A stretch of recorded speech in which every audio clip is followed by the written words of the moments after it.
Yeah, here we go again, back on the road again. Stayed here at the Broken Hill Outback Resort. Pretty nice place, got a bar and restaurant and everything over there, which I didn't use.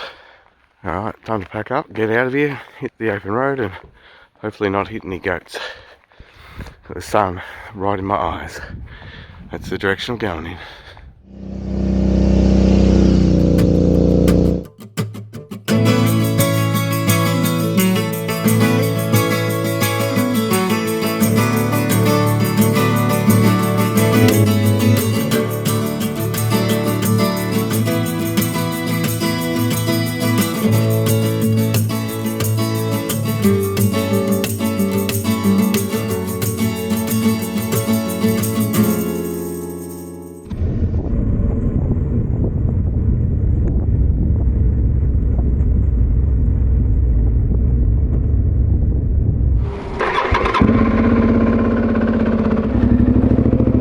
Goodbye little campground. It was alright for the night.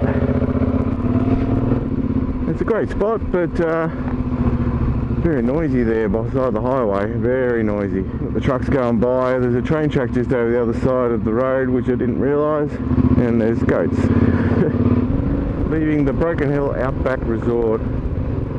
Nice place, very nice place. Toilets were immaculate and they all had their own little ensuite in the showers. By ensuite I mean your own little mirror and dresser type of thing.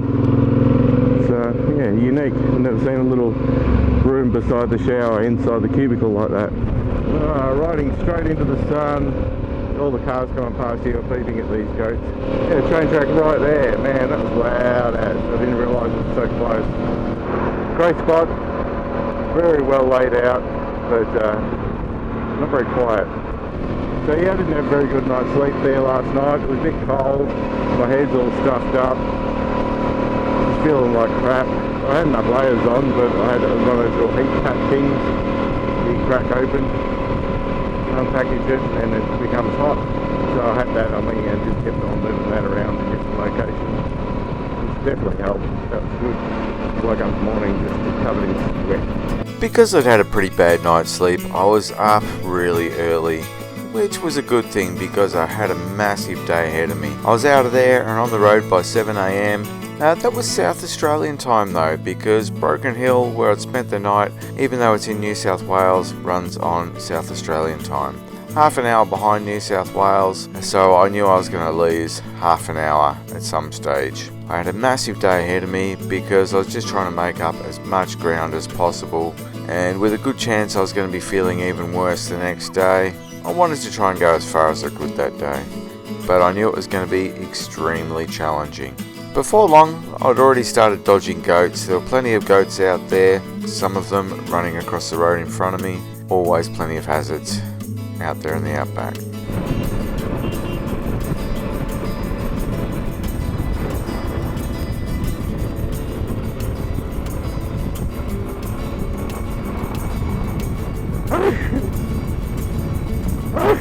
This time around on the return journey, I weren't taking any chances with fuel, so at almost every opportunity I would pull in and get some fuel, making sure that I had enough for the trip. Alright, just fueled up again. Taking advantage of the fact that there is fuel out here just to top up. I've certainly got enough to get me through to Cobar now. Also wanted to stop anyway just to adjust a few things, blow my nose.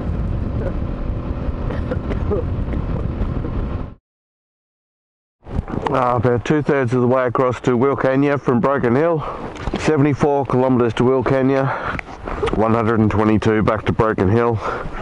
This is the second stop, so I have to keep stopping and blow my nose.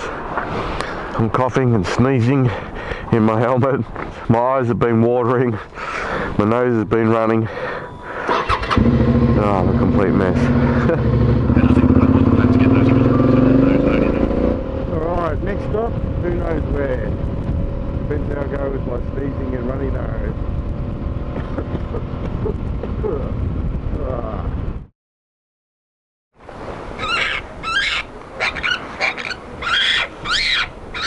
Alright, another stop to blow my nose and take off some layers because it's getting hot. I was thinking earlier, well, I'm going to stop at the next rest stop. And funnily enough, this is one I stopped at on the way out a week ago. A bit over a week ago. What's today? Thursday? I was here Wednesday last week.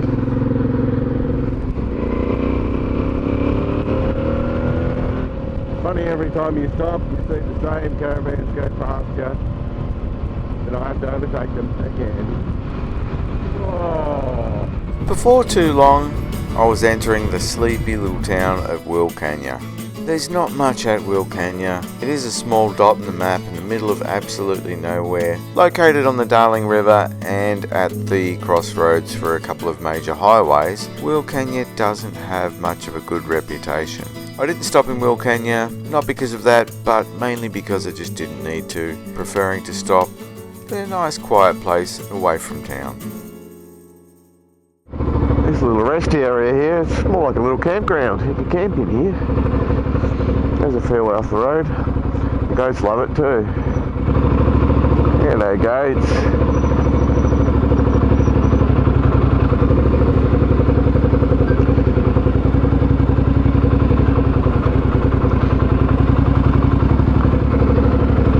Yeah, a lot of people have had fires here and everything.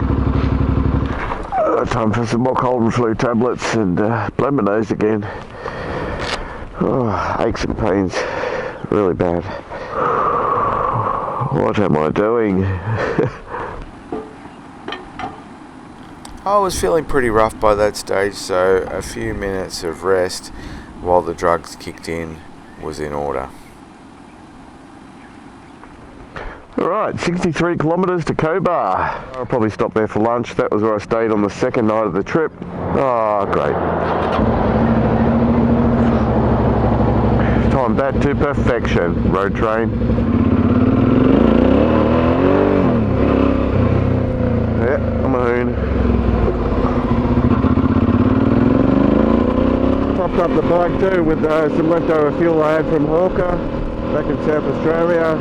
Had that for Flinders Ranges as a backup, and for our ride across to Yunta, across the Outback. So I didn't have to use it, which was good. A few road trains and several kilometres later, I rolled back into Cobar once again.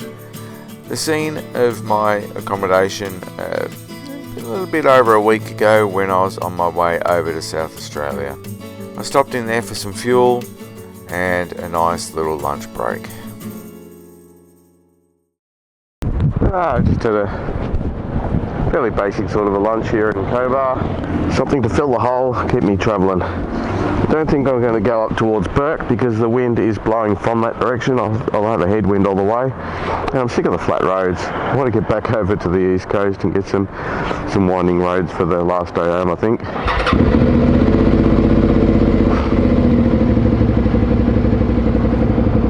Mate, I'm sure you can't turn right legally from there.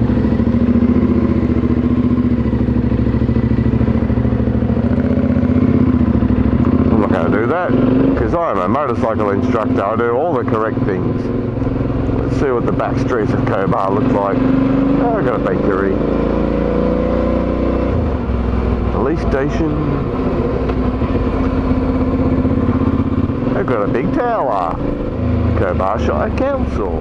Oh, what's all happening here? Oh, the Burgess Super IGA, look at that. Oh, the IGA over there. Cairns Super IGA. That's the one I went to the other day. There are two IGAs. Super. The old pub. I'm heading straight back towards Nyngan rather than going up towards Burke. I've had enough of the straight roads and I don't want that headwind. It's not bad, but I just don't want it. Goodbye, Cobar. It's really funny when you're on a big highway trip how you just keep leapfrogging the same vehicle over and over again. I'd seen this New South Wales Corrective Services van, basically a prison van. It pulled up at the petrol station next to me in Cobar. Then it's obviously passed me again when I had some lunch in Cobar, and here I was passing it again. I'm not sure if there were prisoners in there or what, but I was assuming there probably were.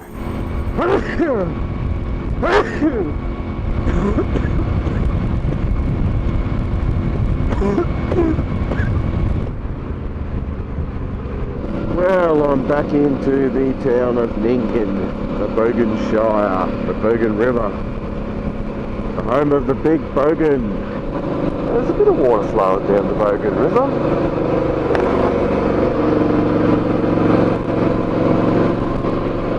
It's fairly high. Here we are back at the Big Bogan again. It seems like yesterday I was here. I'm going to stop off at this helicopter this time around. There's a helicopter up here. Nyngan Museum. So Nyngan flooded back in the day, I think it was about 20 odd years ago, and the RAAF rescued a lot of people from the town. So this signifies that rescue effort. Yes, this is the same sort of helicopter that was used to rescue everyone from town in 1990. Just another interesting part of Nyngan's history. I'm sure there's a lot more to it, the history of Nyngan. If I went into the museum there and all that, I'm sure I'd find out a lot more. But not today.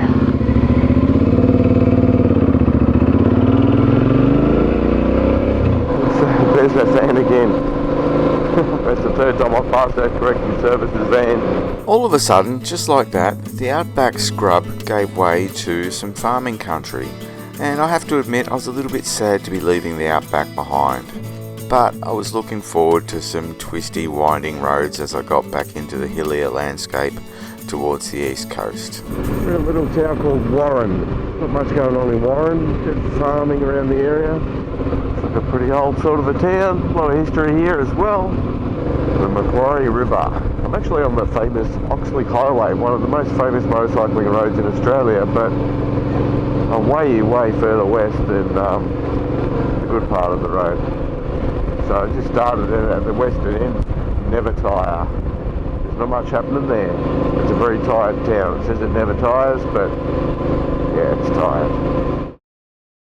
Just had a little bit of a stop in Gilgandra and then rang up and booked some accommodation for tonight. But no, I'm not staying in Gilgandra. I'm going to push on for one more hour. I know I shouldn't. I should just call it a day, but I reckon I could easily get one more hour up the main highway. And there's one less hour I have to do tomorrow. Just trying to make it a little bit easier tomorrow. Feeling okay. I was more tired yesterday. It's been a fairly simple day just chewing up highway miles. At least now the highway gets a little bit more interesting. So this is where the Newell Highway and the Oxley Highway come together, and they are as one for a little while up until the other side of Coonabarabran, which is where I'm staying. Yes, Coonabarabran again. I stayed at Coonabarabran on the way down, but this time I thought I'd try the other caravan park. So I've got a cabin in the John Oxley Caravan Park, which is the same one my old mate Captain Cranky stayed in when we had the Backroads meetup a couple of years ago. At least I know from Peterborough I can get home within a day quite comfortably. I've done it before and I'm going to do it again.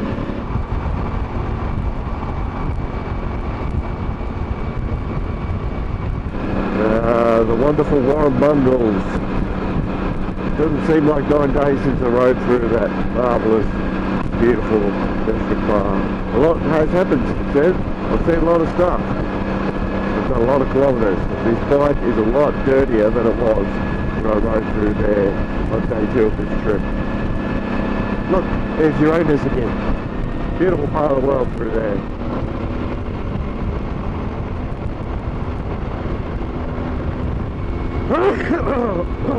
Oh, it's starting to get a little bit cold. I took all the layers off earlier because it was quite warm, but it's starting to get cold.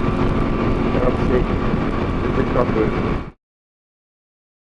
Oh, well that's where I stayed last time. It wasn't bad, but for how old the cabins were, I thought it was a bit overpriced. Oh, I'm glad I just come into town now. I was starting to get really cold. It was 5:44 in the evening. I've only got probably about 15-20 minutes of daylight left, so I'm just a bit tired really. Yeah, everything hurts. My wrists hurt, hands, bum, legs. It's been a big couple of days of riding, big 3 days of riding really. to bushwalks. Full on day around the Flinders Ranges, and then taking all that dirt across from Flinders to Yunta yesterday, and then over 800 k's from Broken Hill back to Coonabarabran today. I was shattered. Time to step off the bike in a minute anyway. I'm stuffed. Right, oh, I can see cabin 25 over there. I wonder if I'll get that one. Oh, private joke.